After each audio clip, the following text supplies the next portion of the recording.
Alright, what we're going to do here is use Photopea to get rid of a background on a picture and put it somewhere else. Now what I have here is a picture of Kim Jong-un. We're going to take him out of his background first. First thing I'm going to do is click down here within layers on this Add Raster Mask button. What this is going to do is let me get rid of the background as a non-destructive edit, meaning I'm going to use my paintbrush, not my eraser, my paintbrush set to the color black, and anywhere I paint with black, it will actually get rid of the background, as you can see over there. That gray and white checkerboard is what lets me know that it's actually erasing the transparent. So all you saw me do there was just make my brush gigantic, because I'm just going to go ahead and just knock out a bunch of this background really quickly before I go in here and get it to be a little bit more precise with a smaller brush. So you can right-click to change the size of the brush. I personally like using the brackets on the keyboard. Up to you how you want to change the size of your brush. Okay, so I am going to make my brush a good bit smaller here, and just like really work precision-wise here. Probably not that close. I'm going to back off a little bit, and I'm just going to start erasing all the way around him. Now you got a couple options. You can click and drag to erase like I'm doing right now, or what you can also do is if you click once and then hold shift and then click further away, as you can see me doing here, it'll make straight lines between your clicks. So you click just once, then you hold shift and you click further away, and it kind of helps for when you have to get some bigger, smoother lines. Alright, so he's got a tricky section here with his glasses, in that if I really want to get rid of his background, I need to go in there with the glasses. But the problem that you can see me do right there is I took off a little bit too much. I took off like his cheek.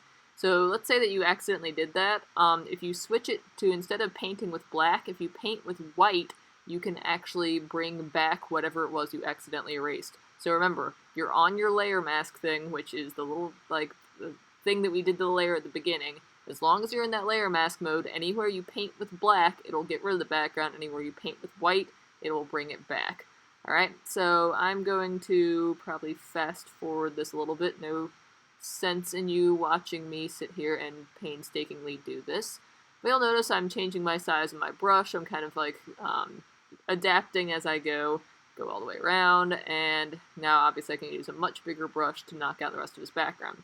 So, as you can see, his original picture is still there. This is not a permanent edit that I've made. This is a non-destructive edit. Until I did what I just did there, I have now made it a destructive edit. His background's gone.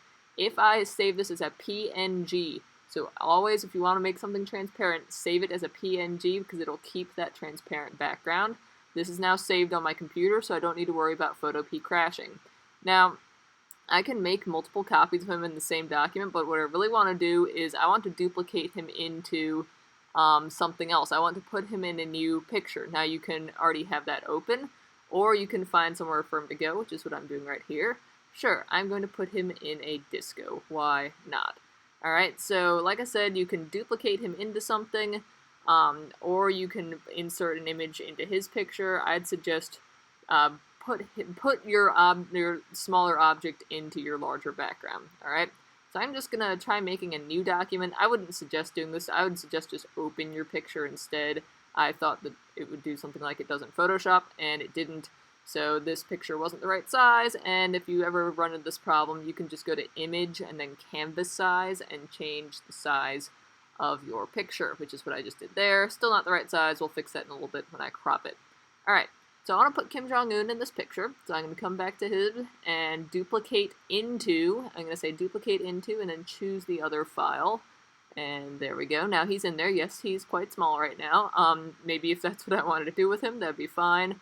I kind of want him to like look normal though, so I turned on the transform controls by clicking at that box in the upper left there, and I'm going to kind of scooch him over here, get him somewhat normal size. I want him to look like jealous. I don't know. He's just going to stand over there.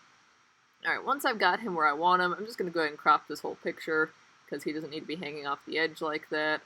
And yeah, you hit that little check mark at the top, and I still didn't crop it right, so I'm going to redo that. And yes, that check mark was what confirms that. So looking at him, he's not quite the right color for this whole picture. Like, his color's actually a little bit too intense. So I'm going to go into Image and Adjustments, and then Hue Saturation, and just kind of mess with my levels until he looks a little bit more like he belongs there. That's a little bit better than it was.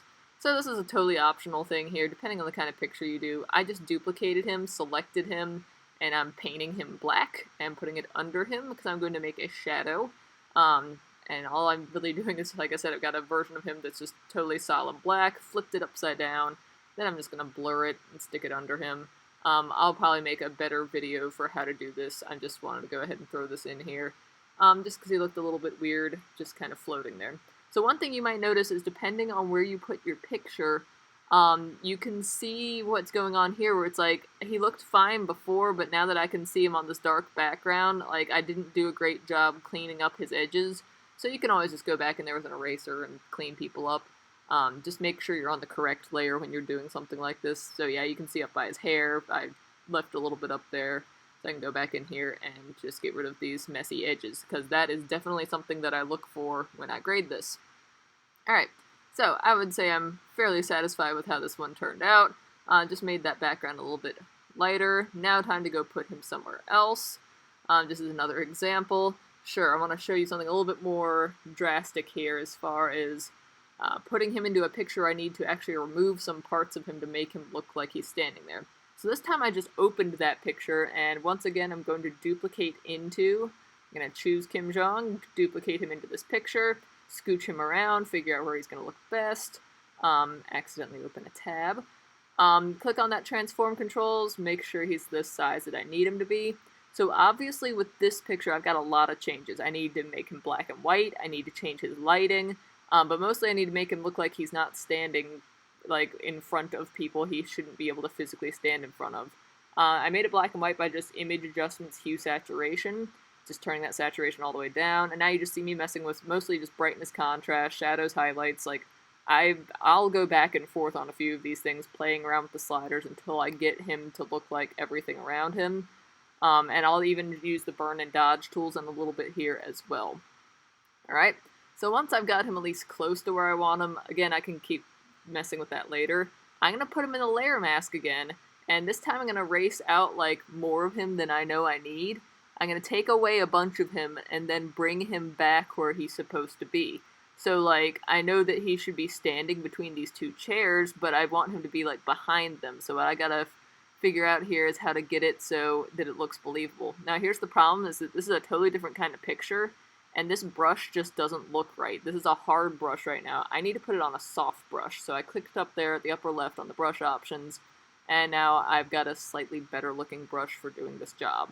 Alright, so now you're just seeing me coming in here and just trying to get him to look like he's standing behind these ladies, but in front of the one who's to his right.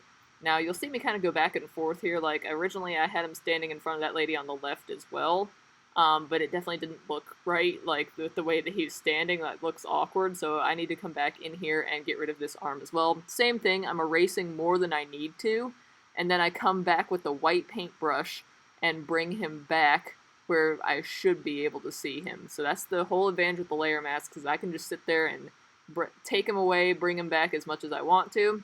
And there we go. Now he's standing there fairly convincingly. I'm just going to play with my light a little bit more. I'm going to use my burn tool on his jacket here, make that a little bit darker. I'm mostly looking at that dude on the far left and seeing like how his lighting looks. And then I use the dodge tool, make a little bit of his face a little bit brighter, to give the impression of the same direction of light everyone else has. And there we go. Last thing here is he's just sort of out of focus. I'm going to go to filter and then put an unsharp mask on him. Again, I'll probably do a better tutorial for this later. Really, an unsharp mask is just a way where you can fake a picture looking like it's in higher resolution than it actually is. And you just kind of have to mess with it till it looks right. And that's probably about as good as I'm going to be able to get on that picture. Alright? So once you've got your image inserted, to turn something in, you're going to export it as a JPEG. So once you've got that saved, it should go to your downloads folder, and here he is right here. I can go ahead and rename this file. And again, all you're going to do if you're going to save these, you just go to File, and then Export as and JPEG, and that's after you've put a picture in. Remember, you're going to, if you want to keep something with a transparent background, you're going to export it as a PNG. Alright, and that's it. Where I'm going to put a little review on here. I went over a lot of stuff in a very short amount of time.